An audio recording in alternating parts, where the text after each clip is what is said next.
Hello everyone, look at Minggoy may millipede na nakapasok sa bahay at pinaglaruan na naman niya.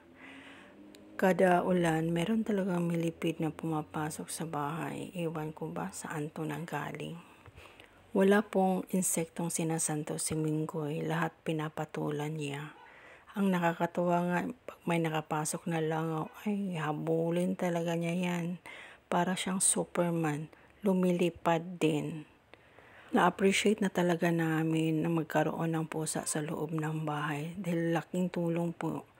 Wala nang mga daga, kahit mga cockroach, pag mahuli niya yan, ay hindi talaga niya yan pipigilan hanggang hindi mamatay.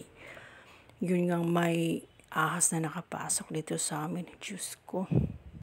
Buti na lang nandito si Minggoy. Bye. Salamat.